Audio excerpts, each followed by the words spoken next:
everybody. Hello. How was lunch? Are you all fully present? Or just your bodies? You here? Okay, cool bananas.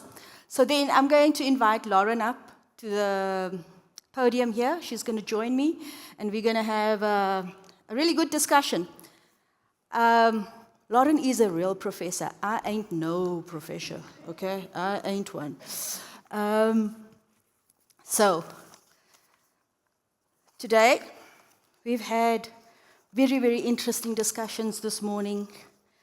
The stuff that makes you cringe, the stuff that makes you want to reach for your antidepressants, right? But also the stuff that can energize you if you are invested in our country, yeah? So, for the next 2 hours, you're saddled with me, but I can assure you we're going to get very practical. We're going to hear about what has been done to address the youth unemployment crisis. We are going to hear about revised policies and new strategies and the challenges that continue to bedevil our implementation efforts. It gives me great pleasure to welcome and introduce Professor Ariane Lenoir. She's going to be doing a pre-recorded presentation. She's from SALDRU, UCT, and Prof. Lauren Graham from the Center of Social Development in Africa, University of Johannesburg. I asked Ariane to share something about herself, because all of you meet these people and all you know is that they're doctors and professors and very important people, right?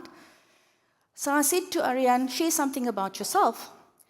And she said, one of my favorite sayings is by Picasso, and it goes like this: art washes away from the soul the dust of everyday life. She says this holds true for her because when she needs to get out of her head, attending a theater performance or listening to live music or dancing transports her from whatever funk she finds herself in. I pose the same question to Lauren. She's a yoga teacher, and she's really invested in being part of communities of care in a world that seems to increasingly focus on driving us apart. She loves scuba diving, veggie gardening, and hiking in the bush. Now let me tell you what I know about these two women. These two professors, they are resilient and they care deeply about the work they do and the youth they serve. Before the dominant narrative came about that we need to look at young people as whole people, these two professors, these two women were in the trenches already doing the research. And it's good to see that today that narrative is beginning to take center stage. That we recognize young people have multiple deprivations, and that it is not just a question of getting them connected to the labor market. In fact, we drive up labor market costs because we don't have sufficient stickiness in the labor market when young people are trying to deal with the multiple traumas that they are often confronted with. I will pause there and ask the team over there to play the pre-recording, please. Good afternoon, everyone. I am Ariane Lenoir. I am Deputy Director and Chief Researcher at SALDRU at the University of Cape Town. And I will be presenting today with my colleague Lauren Graham from the Center for Social Development in Africa at the University of Johannesburg, talking about a project that is very close to our hearts called Basic Package of Support for young people who are not in education, employment, or training. Lauren is with you in person today. I am grateful that you allow me to record a message to join you virtually. She will be talking in more detail about the details of the program. I want to just set out some of the background and the research that frames Basic Package of Support and the various pieces of the past couple of years. So let me move over to my presentation. Basic package of support really builds on decades of research on youth well-being, not only my own, also that of Lauren and that of many other researchers across the country. What you see here is really just a little snippet of outputs against that research, with the 2015 child gauge being a first moment of trying to consolidate what we knew about youth well-being in the country, and the policy environment that is meant to support young people. The child gauge was released under leadership of the Children's Institute at the University of Cape Town. And the main message that really came out of that work at the time is that youth well-being and deprivation consists of multiple dimensions, and that these different types of deprivation play out in young people's lives simultaneously, all at the same time, but also interact with one another to keep young people excluded. So young people are not only growing up in income poverty, that income poverty determines what schools they can access, what healthcare they can access, and how easy or difficult it is for them to access social networks that might support them in connecting to the labor market. What we see when we look at the policy environment that is meant to support young people, however, is that that environment remains quite fragmented and continues to work in silos. This is not a South African situation only. This is true across the globe. In many government environments, a citizen, not only a young person, is thought of as needing healthcare, needing education, needing access to employment, but very rarely is there a coordinating mechanism that recognizes that these things do play out simultaneously and reinforce one another. Those findings have later come back in these other reports that you see represented here, where we focused more specifically on youth unemployment rather than youth well-being broadly. What this fragmentation in the policy environment really means is that there is a great chance that many young people fall between the cracks of the existing system or systems, and that is exactly what we see in South Africa. So when we look at young people in the country, we see large proportions. Everybody will know these statistics, and yet they keep on coming back on an annual basis, and we still feel equally depressed about them. Large numbers of young people in the country between the ages of 15 to 24 or 15 to 35, it doesn't really matter what number we look at. If we expand the age bracket, the proportions and the total numbers become worse. But so over 34% of young people between the ages of 15 to 24 are not in education, employment, or training. And the reason why we focus on that cohort specifically is because they really have somehow fallen through the cracks of the existing systems, right? They are no longer in the education system, and they have not really managed to find access to the labor market. So it's very unclear which government department or agency is really responsible for looking after them. We see SALDRU runs this annual analysis to try and profile what this cohort of young people looks like, because our assumption is that the better we understand who these young people are, the better we will be able to target interventions and policies at supporting them. So we look over the past decade, we have been looking at who these young people are and what the trend looks like for this cohort of young people. And we see, sadly, that despite the large interventions that exist, numbers of interventions that exist, both from a governmental and a non-governmental point of view, this trend line has only been upwards. So we haven't seen a leveling out, and we are only seeing an increase in this proportion of very vulnerable young people. What's important to understand again is that these aren't just young people who are not in education, employment, or training. 70% of them also live in income poverty. Over 40% of them are out of the schooling system and unemployed with less than a matric. When we look at the trend line over the past 10 years, another concerning aspect is that not only do we see the proportions of young people going up, we see within this cohort of young people that is neat and that is looking for work, we see a substantial and a significant increase in the proportion of young people who are long-term unemployed. Now, this is particularly important, again, given all the interventions and investments that are being put in place. We would hope to see this shift, but we see it shift in the opposite direction to what we would hope for. But we also know that the longer young people remain disconnected from the systems, the higher their chances for discouragement and what we refer to as a scarring effect, of not really knowing anymore where and how to look for a reconnection. What's also important is that we also see, and this is all released in working papers that we're happy to share with you, we have seen over the past decade also an increase in the number of new entrants in this cohort. That means these are young people that have not previously worked. That number, that proportion has gone up to about 80% in the 2025 statistics. We don't only look at what that profile looks like. We know when we look at the numbers, so we use the quarterly labor force survey data for this, we know that when we look at that profile of young people, young women are more highly affected. African young people are more highly affected, and young people with lower levels of education are more at risk. But we also run a regression analysis of the quarterly labor force survey data that show us that young people are significantly more likely to become or remain NEET when they experience a combination of either being in the older youth category, 20 to 24-year-olds, being young women, and remarkable also is that being married is an additional driver for young women. Living in poor households significantly increases the probability of being NEET. And as I said, lower educational attainment is one of the strongest predictors of NEET status. Having some form of previous work experience reduces the likelihood of being NEET. And living in rural and peri-urban areas continues to be a disadvantage for young people.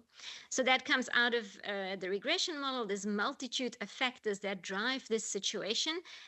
For those young people who are long-term searching NEET youth, we see similar factors standing out. And as I said, what we know is that the longer this situation of exclusion continues, the higher the risk that these factors compound and interact with one another. This is a diagram taken from our colleagues from psychology that indicate that the longer this situation of socioeconomic exclusion continues, so unemployment, low access to services, economic deprivation, feeds a vicious cycle that increases mental ill health, which means that even when opportunities would be available, it would be really difficult for people and young people to take up these opportunities because they simply wouldn't be in the right state of mind and wouldn't feel capacitated enough to take up these opportunities. When we look at the international evidence, and this is work that was conducted already in 2018, and Lauren will speak about much more recent literature reviews that corroborate this and in fact provide a lot more additional detail.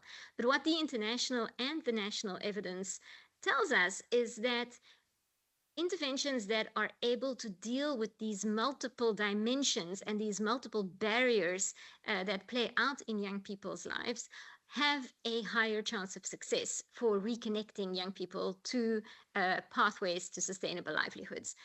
There's a number of components that have been identified in large-scale systematic reviews on youth unemployment that I've just pulled together for us here.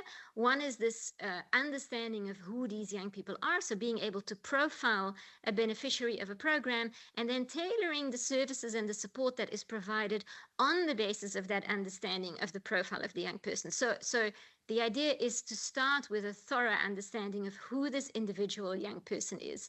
Then to have a mechanism to integrate multiple services that are needed in the lives of those young people in order to provide comprehensive support. So not only an education support and not only a connection to income, but really thinking through how one supports the whole young person rather than one particular component of life. To be context specific, to allow for follow-up support, because one specific connection doesn't necessarily solve the entire range of deprivation, and to expect larger effects in the long term. However, what we see in the South African context is that many youth employment programs focus on skills provision or short-term job placements only, rather than also taking into account the multidimensional nature of youth vulnerability. So very few of these interventions take into account aspects as well-being, mental health, social connectedness, and yet the literature shows us time and time again that these are crucial alongside of economic inclusion. Very few also focus on the need for longer-term pathway support and longer-term outcomes.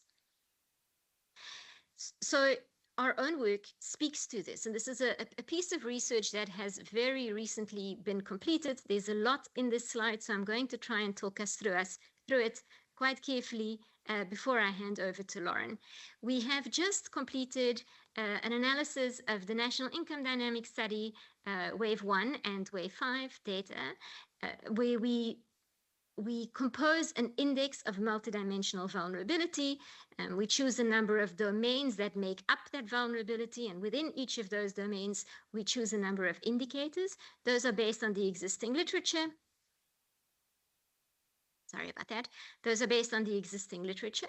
And they have been tested previously with a smaller data set of young people who come through the basic package of support program. But what we wanted to do was make sure that that vulnerability profiling exercise that we were going through, that we could validate that against a data set that was more nationally representative. And so we turned towards the National Income Dynamics Study.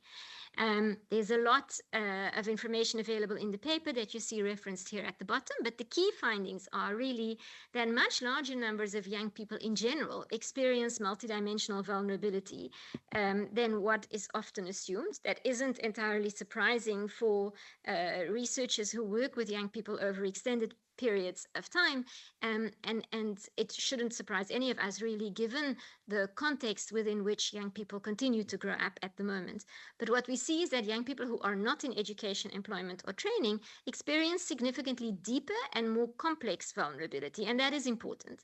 And what is crucial, what is really crucial is that multidimensional vulnerability primarily determines whether a young person will remain NEET over the next decade rather than NEET status itself. So this is really, really important. It is the depth and breadth of the intersecting capability deprivations that primarily determine whether young people will remain in that NEET status in a chronic way. And that doesn't mean that young people can't move in and out of NEET status in between these different waves, but the predictive power of the multidimensional vulnerability index is such that it shows us that 10 years later, those who are multidimensionally vulnerable are at a higher risk of remaining NEET than if we were to just look at NEET status only. What that means really is quite simple, is to prevent longer-term exclusion, we need to think of policy and programmatic interventions that can address the underlying drivers of that vulnerability. So it is not only about connecting to young people to employment opportunities, it really is about addressing the multiple factors of that socioeconomic exclusion. Basic package of support does exactly that. It addresses the underlying drivers of vulnerability through an integrated coaching and referral process. It provides and builds social connectedness and interpersonal trust, employability and work readiness. It connects young people to opportunities for financial security and income, and it supports mental well-being among a group of young people who are the most vulnerable in society. What we see in preliminary findings of the Basic Package of Support Traces study is that we find positive impacts. So we had a comparison group in that study. We find significant and positive impacts on connections to learning and earning income opportunities. And we also work on these different aspects of that underlying vulnerability. So there's a stronger connection to learning and earning opportunities for these young people who come through the BPS door. There's better mental well-being, and there's a greater connection to local services, meaning this social connectedness begins to improve. That's a lot of information just as an introduction to the rest of the presentation. I'm going to leave it at this and hand over to my colleague, Lauren Graham, for further details on the program itself. Thank you so much. Over to you, Lauren. There you go. I'm going to skip through all of these slides since you've seen them and pick up over here. Ooh, now I've gone too far. So Ariane mentioned that I would be looking at a bit of the later global evidence, and I think we've heard this morning some really great inputs from a number of the panelists. And one of them was Justin, who asked the question, are we asking the right questions? And I think he was talking about, are we asking the right questions about the labor market? But I think there's a similar question, are we asking the right questions about the young people that we're trying to serve here? And Sipalele also talked us through the broader exclusion impacts of prolonged unemployment, and you've seen that highlighted here about how deeper deprivation and is a predictor of being NEET 10 years down the line. So what does the global evidence tell us about what works? The evidence is consistent that multidimensional, longer-term, individualized programs that target the intersecting drivers of exclusion outperform single-component and short-term interventions. What really comes through very strongly in the later evidence, particularly the Apunyo et al. And the Marquez et al., and others, is that when we don't address the underlying exclusion factors, we will keep on seeing short-term effects, but not the longer-term effects. So it's really important that we're addressing underlying vulnerability factors as well. And I think sometimes when we're focused so much on the labor market, which is crucial, we forget to think about who the target beneficiaries are, and really understanding their realities on the ground and what keeps them either completely locked out of opportunity or unable to stick with opportunity or convert opportunity into the next step. It's not only about a lack of formal jobs in the labor market, it's also about a number of barriers that keep young people locked out of taking the next step. The more vulnerable the young person, we see in the evidence, the more intensive and sustained the support needs to be, including socio-emotional and interpersonal support. And this is still under-recognized despite strong evidence linking mental health and unemployment. In South Africa, what we're seeing is that young people cycle into short-term employment or training, then back into NEET status. I think we all know that. That is largely because we don't have the longer-term jobs in the labor market for people to step into, and the expectation that a public employment program should lead into a permanent job is just completely unrealistic in our labor market. But can we put into place scaffolding that allows young people to take up short-term opportunities and build them into longer-term sustainable pathways, whether in the formal sector, where some young people will find job, but more importantly, in self-employment and livelihood strategies. And this is about addressing the barriers underneath. So the basic package of support is a multi-component homegrown response to youth exclusion. And we see that many of the programs are really, really important in our labor market situation. Some of them are skills training, and we've heard that maybe that's not the right emphasis. Supply side is not our problem. Some of them are job placement and creating job opportunities, such as public employment programs, and we've heard that those are really important. They're addressing the right problem. And they are critical interventions in the suite of policy tools. But the BPS was designed to help with the stickiness of those programs. So young people face these multiple compounding barriers, but little support to navigate the services and opportunities available to them.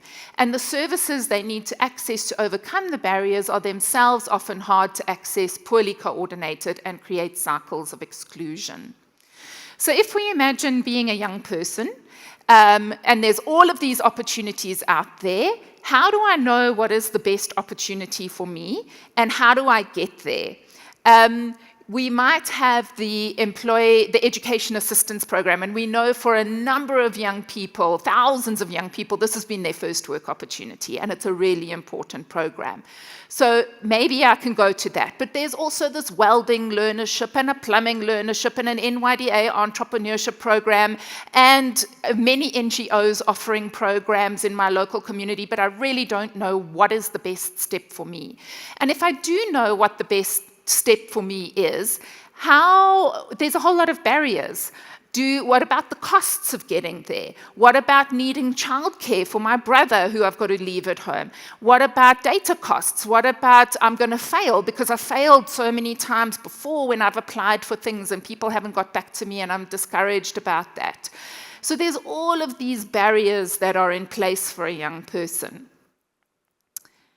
So the principles of an integrated approach are to ensure that young people have access to the services they need to comprehensively address multidimensional barriers.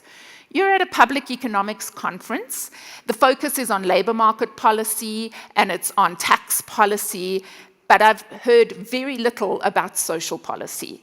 And social policy is critical besides social assistance. We have heard some talk about the grants, right?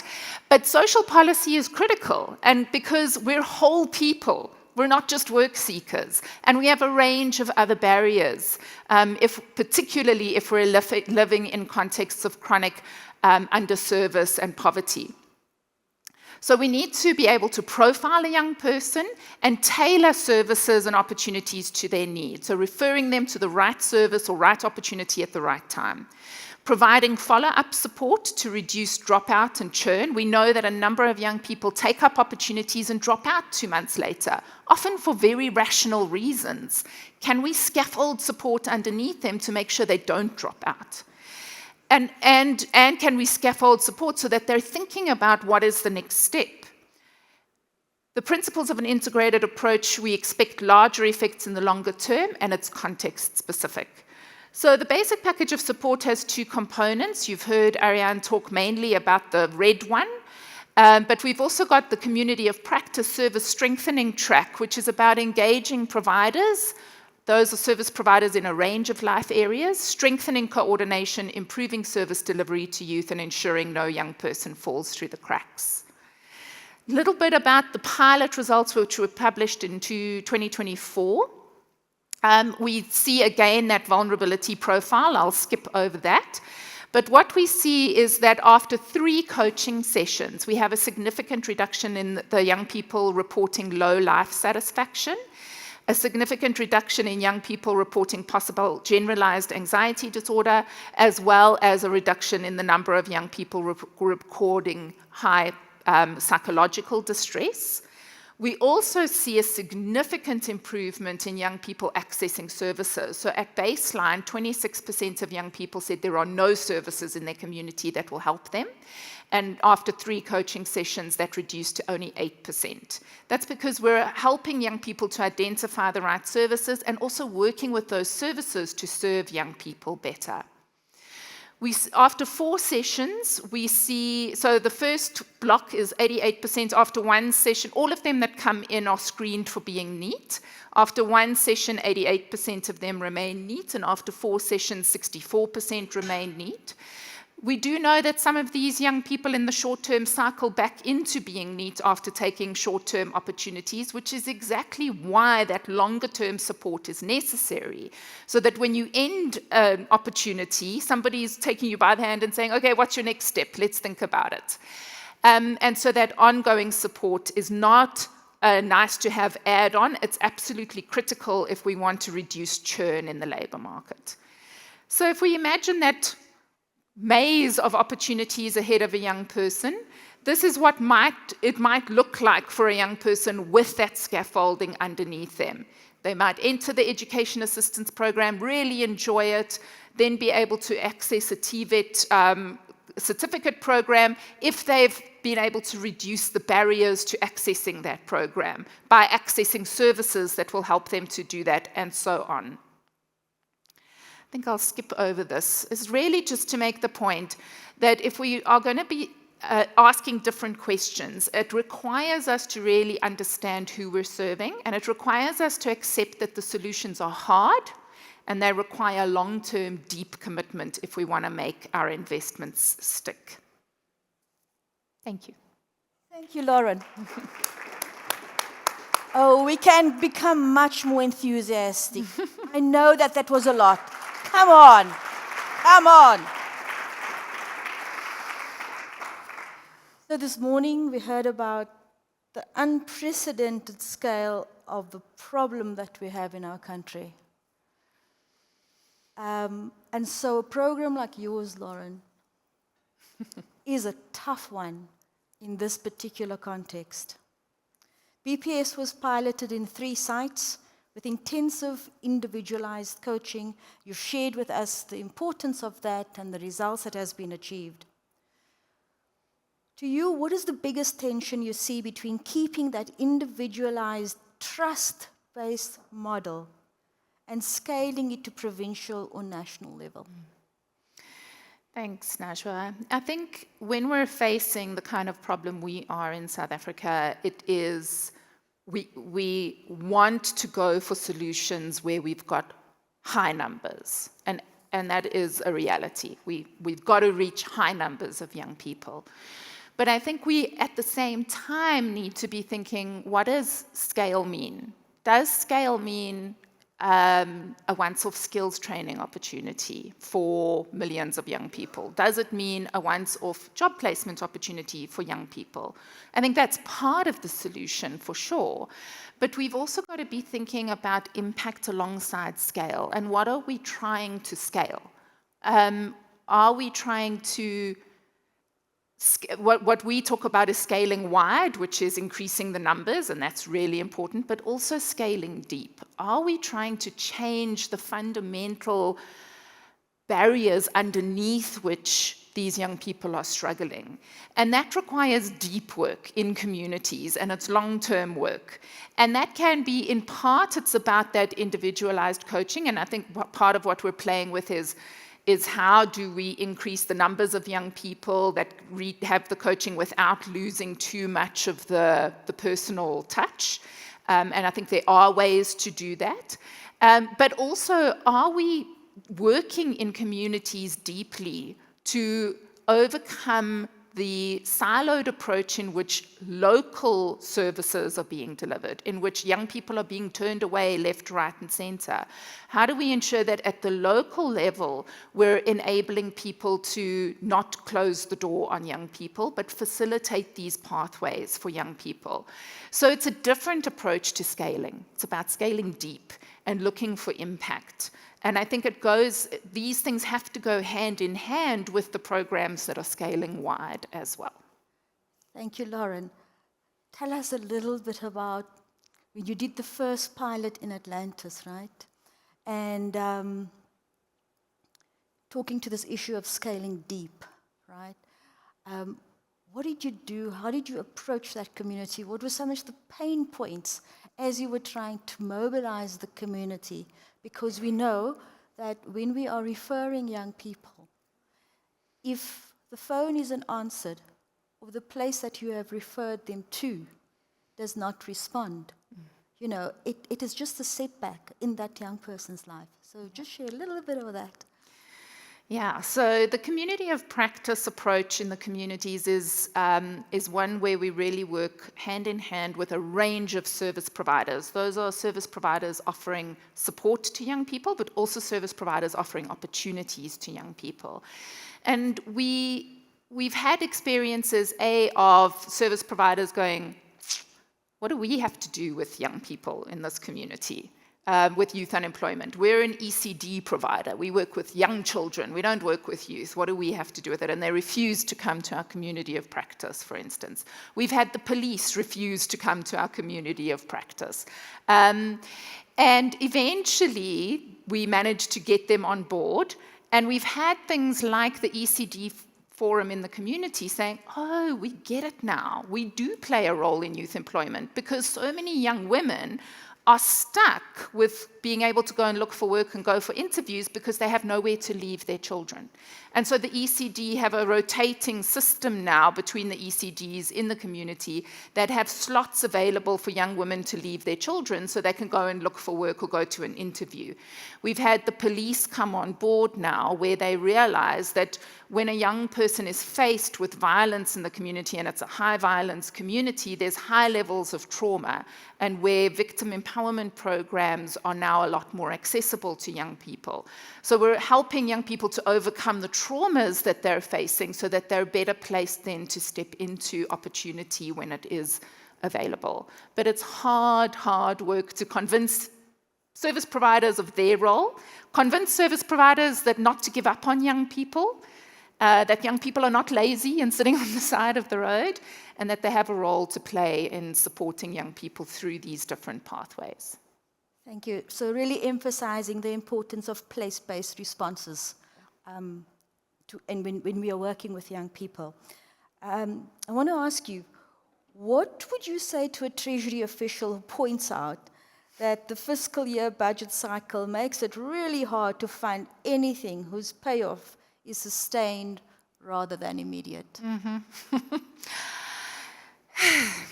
Yes, it's a tough one. And I think it applies to so many programs out there. So many of our programs are funded on a short-term cycle, whereas actually the longer-term investment is crucial. We see it in the SRD, for instance, when it's cut off, it's disruptive. We see it in the education assistance program when it's cut off, it's disrupted. So longer-term investments, we see these longer-term outcomes by sustaining something.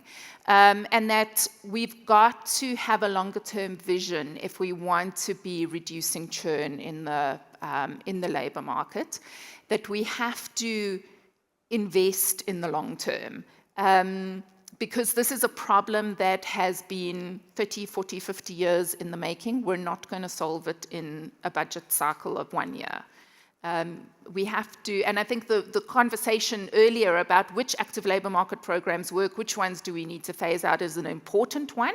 And the ones that work, we really have to invest in the long term. Thank you, Lauren. So BPS is really the glue in the system. It's the connective tissue in the system.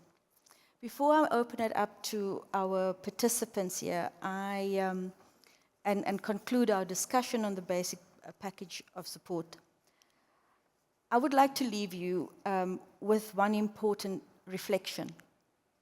Behind every data set, behind every policy recommendation, and behind every intervention we have discussed today is a young person with aspirations, potential, and a unique journey. I want to share with you a video. And the video that you're about to watch tells us the story of one young participant whose journey demonstrates the impact of a more integrated approach. It reminds us that effective public policy is measured not only by the evidence it generates, but by the lives it changes. And as you watch, I invite you to reflect on one question. If we know what works, how do we ensure that more young people can benefit from interventions like these? Team?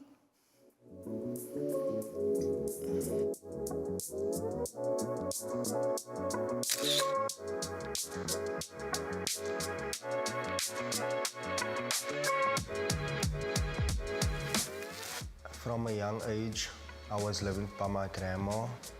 As a kid, I was always in trouble. I was violent, I was rude towards my teachers, I never had respect because I never had support in my life.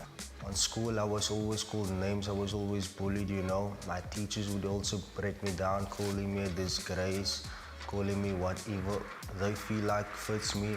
They didn't have the patience to understand me, to see what I am actually going through.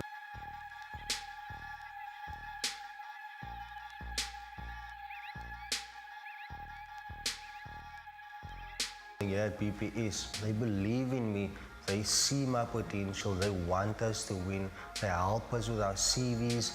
We are open to them, and how nice it feels to just open to someone about something small or whatever the case may be. It's nice. When I opened up, I felt like it's the best thing I ever done. They helped me reach and tap into the thing I love most.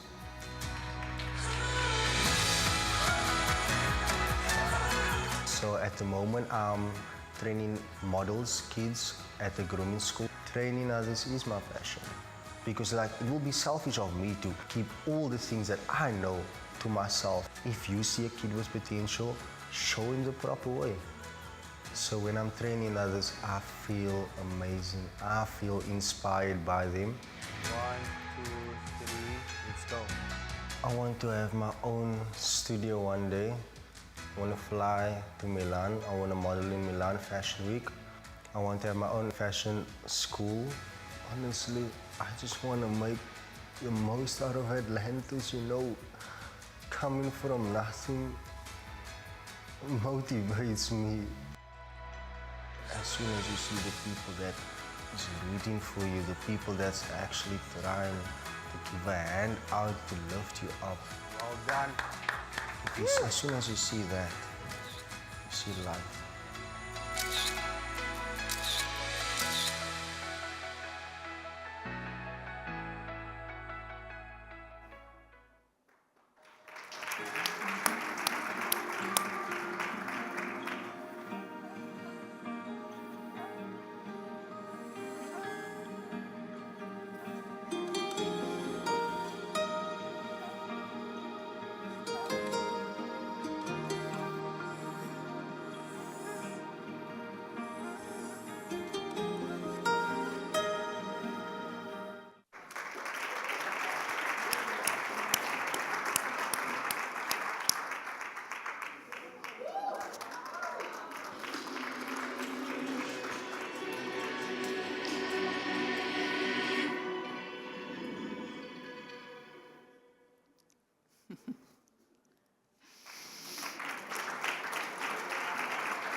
Ladies and gentlemen, that's why we get up in the morning.